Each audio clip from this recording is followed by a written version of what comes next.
नमस्कार दोस्तों, स्वागत है आप सभी लोगों का हमारे चैनल ट्रेडिंग विद अतुल में। आज हम बात करने वाले हैं सुजलॉन एनर्जी लिमिटेड के बारे में। पिछले हफ्ते का मार्केट आपने देखा होगा, काफ़ी अच्छी खरीदारी रही और 15 से 20% तक की रैली देखने को मिली है स्मॉल कैप के शेयर्स में, और यहाँ तक कि जो लार्ज कैप के स्टॉक हैं उनमें भी काफ़ी अच्छी खरीदारी दिखाई दी। इसके साथ साथ खासकर इस क्वार्टर में सुजलॉन में फिर से खरीदारी देखने को मिली है, खासकर डीआईएस और एफआईआई की तरफ से। बट यहाँ पे मेन टेंशन दिखाई दे रही है खासकर डोनाल्ड ट्रंप की तरफ से। रिसेंटली यहाँ पे वो कुछ अपडेट देते हुए देखे जा रहे हैं, खासकर चाइना और यूएस की जो डील है टैरिफ के ऊपर कुछ अपडेट आया हुआ है, और हो सकता है कि उसका इम्पैक्ट आपको मंडे को दिखाई दे। पर खासकर अपने इंडिया में यूएस फेड की तरफ से भी कुछ बयान निकल के आया है कि आने वाला टाइम कुछ सिचुएशन इस तरीके से रह सकती है, मतलब कभी मार्केट ऊपर तो कभी नीचे, बट लॉन्ग टर्म के हिसाब से हम यहाँ पे अपना प्रोस्पेक्टिव बना सकते हैं। जो भी स्टॉक आपको पसंद हो उनमें आप खरीदारी करके छोड़ सकते हैं। तो चलिए गाइस, सारी न्यूज़ को डिटेल में समझते हैं। साथ साथ अगर आप लोग हमारे वीडियो के माध्यम से थोड़ी सी भी हेल्प हो रही हो तो प्लीज़ आप हमारे चैनल को सब्सक्राइब जरूर करें। मार्केट है जो कि इस समय बहुत जल्द 24,000 के आसपास भी जा सकता है, जिस तरीके से तेजी बन रही है, क्योंकि अप्रैल में मैक्सिमम इन्वेस्टमेंट शुरू हो जाती है। और जैसे कि आप लोग देख भी रहे होंगे कि खरीदारी हो गई है। सबसे ज़्यादा तेजी निकल के आई है बैंक निफ्टी में, करीबन 1200 पॉइंट्स की। निफ्टी आईटी है जो कि करीबन 77 पॉइंट्स की, और स्मॉल कैप का इंडेक्स है जो कि 250 पॉइंट्स की तेजी दिखाता हुआ देखा गया। ट्रम्प की तरफ से कुछ लाइव अपडेट निकल के आया हुआ है चाइना और यूएस के टैरिफ वॉर के कन्वर्सेशन के बारे में, जिसमें बताया जा रहा है कि चाइना है जो कि थोड़ा सा नरम पड़ता हुआ दिखाई दे रहा है यूएस की पॉलिसी के हिसाब से। देखते हैं कि फाइनल डिसीजन क्या निकल के आता है, क्योंकि ट्रम्प का मूड का किसी का कोई पता नहीं चलता कि वो कब कैसे डिसीजन ले लें। इसके साथ साथ जो यूएस फेड है उन्होंने यहाँ पे रेड फ्लैग दिखाया हुआ है, खासकर ग्लोबल मार्केट और इंडियन मार्केट्स के लिए, क्योंकि अभी भी यहाँ पे डोनाल्ड ट्रंप की तरफ से जो टैरिफ वॉर जो पॉलिसी है जो कि फाइनल नहीं हुई है। कभी भी वो कोई भी बयान दे देते हैं, कभी भी कोई भी पॉलिसी को छेड़ देते हैं, तो जिसका इम्पैक्ट अभी कुछ टाइम तक दिखाई देगा। इसके साथ साथ बहुत सारे ऐसे स्टॉक हैं जहां पे एफआईआई और डीआईज अपना स्टेक बढ़ाते हुए देखे जा रहे हैं।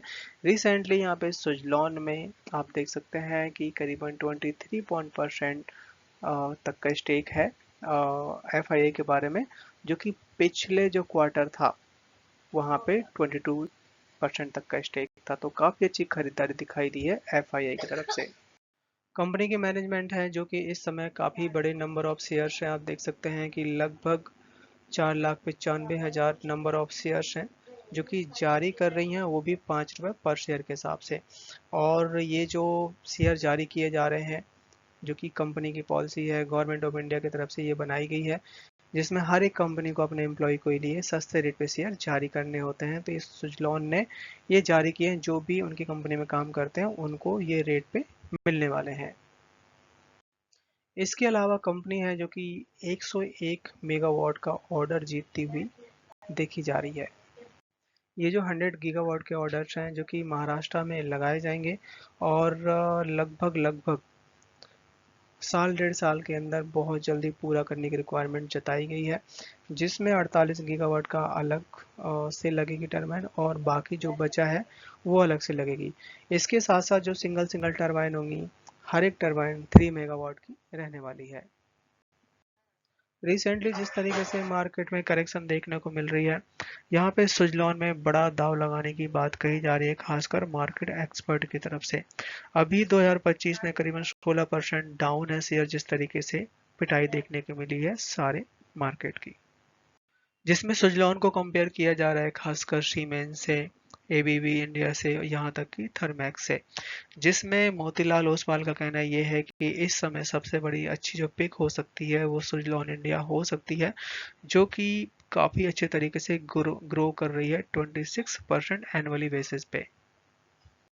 गवर्नमेंट ऑफ इंडिया है जो कि इस समय खासकर अगर हम बात करें विंड और सोलर के जो पैनल्स होते हैं उनको रिसाइकिल करने में बहुत प्रॉब्लम्स आती थी, उसकी गाइडलाइंस नहीं थी, बट अब रिसेंटली कुछ गाइडलाइन बना दी गई हैं, जिससे रिसाइकिल होंगी और अपना एनवायरनमेंट काफ़ी क्लीन होगा।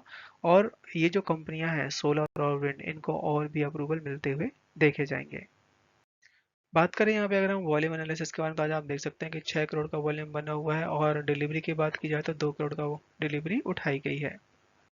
आज के दिन शेयर ने हाई बनाया 55.72 का, लो बनाया 54 रुपए का, क्लोजिंग दिया 55 पे, करीबन 1.5% तक की तेजी बनती हुई देखी गई। और यहाँ पे अगर चार्ट पर नजर डाली जाए तो यहाँ देख सकते हैं रिसेंटली स्टॉक को 85 रुपए तक का हाई बनाया था और रिसेंटली है अभी 46 रुपए तक लो बनाया था, जब मार्केट काफ़ी बुरी तरीके से टूट रहा था। बट उसके बाद यहाँ पे काफ़ी अच्छा उछाल भी देखने को मिला है। स्टॉक है जो कि 55 रुपए तक आ चुका है। अगर यहाँ पे स्टॉक 58 के ऊपर निकलता है तो 60 रुपए बहुत जल्द तेजी से भाग सकता है और ऊपर तरफ के लिए फिर से 80-85, बट आपको स्टॉप लॉस लगा के रखना है 42 रुपए का। अब बारी आती है यहाँ पे कि जिस तरीके से मार्केट में रुझान है, एफआईआई बेचते हुए देखे जा रहे हैं, तो उसको भी समझ लेते हैं। यहाँ पे अगर देखा जाए तो डीआईज ने अपनी होल्डिंग बढ़ाई है, इसमें कम नहीं की है। और भले ही स्टॉक में करेक्शन आई है, एक साल पहले यहाँ पे 6% तक का स्टेक था, बट क्वार्टर बाय क्वार्टर देखा जाए तो अब 10% तक का स्टेक हो चुका है। बात की जाए यहाँ पे अब एफआईआई के बारे में, तो एफआईआई के पास करीबन 18% तक का स्टेक था एक साल पहले, जो कि दिसंबर के महीने में आप देख सकते हैं कि यहाँ पे 23% तक का स्टेक है। बट सितंबर के महीने में 24 तक का, तो लगभग 1% तक की जरूर यहाँ पे बिकवाली करी गई है एफआईआई की तरफ से।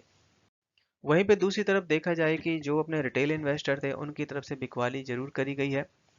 63% तक का स्टेक था दिसंबर 2023 में, जो कि इस समय 55% तक के आसपास रह जाता है। तो यहाँ पे बिकवाली देखने को मिली है। जाहिर सी बात है गाइस कि उन्होंने प्रॉफिट बुक किया है, बट अब यहाँ से क्या, यहाँ से लॉन्ग टर्म का ही विजन हमें रखना चाहिए।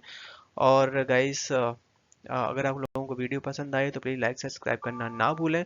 और ये वीडियो आपके लर्निंग पॉइंट ऑफ व्यू से बनाई जा रही है गाइस।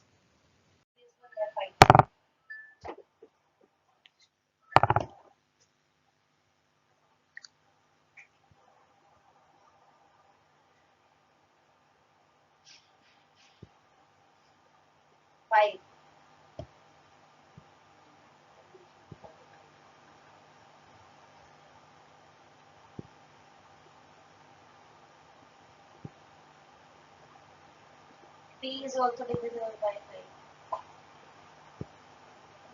हाँ, हाँ.